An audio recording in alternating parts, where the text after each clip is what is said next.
أعوذ بالله السميع العليم من الشيطان الرجيم. بسم الله الرحمن الرحيم.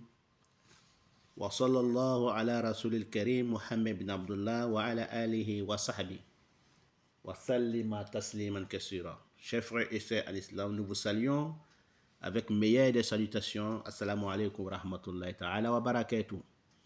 Nous demandons à Allah subhanahu wa ta'ala sa protection, salut, paix sur le prophète Mohammed, ainsi que ses nobles disciples et sa grande famille et tous ceux qui vont le suivre jusqu'au jour de la résurrection. Amen. Nous sommes aujourd'hui avec notre leçon de saison 3, 23e épisode. Nous parlons de la montre ou horloge. Ça nous parle de beaucoup d'interprétations diverses. Qu'Allah fasse que ce soit bonheur pour moi et pour vous. Amen. Ça nous parle d'une promesse. Une promesse accomplie ou non accomplie. Ça peut nous parler aussi d'un rappel des dettes ou créanciers. Ça peut nous parler aussi d'un juge et sa justice. Ça peut nous parler aussi d'un bon signe ou un mauvais signe selon l'interprétation des rêves que nous faisons. Quand la montre est abîmée,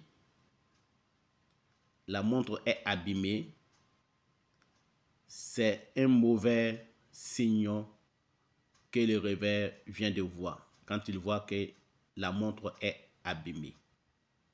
Donc ça parle d'un mauvais signe.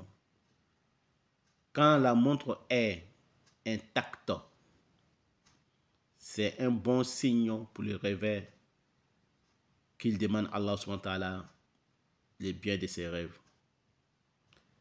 Ça peut nous parler aussi d'une personne qui se vante dans tout ce qu'il fait et se moque des autres personnes.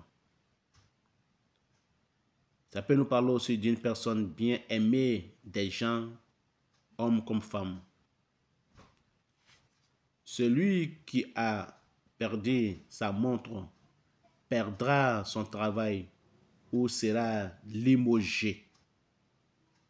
Celui qui casse sa montre, ça parle de la mort de la femme de la personne. Si le verre de la montre est cassé, ça signifie qu'il aura un problème de vue. Voilà, chers frères et sœurs à l'islam, l'interprétation du rêve, de la montre ou du horloge. Qu'Allah fasse que ce soit bonheur pour moi et pour vous dans ce monde du Suba et l'au-delà. Amin, amin. Nous allons nous retrouver, Inch'Allah, très prochainement sur notre épisode 24 de saison 3. Qu'Allah fasse que ce soit bonheur pour moi et pour vous. N'oubliez pas que celui qui a créé, c'est Allah. Celui qui doit être adoré, c'est Allah. C'est Allah qui doit faire la loi et c'est vers Allah que nous allons nous retourner par gré et par non gré.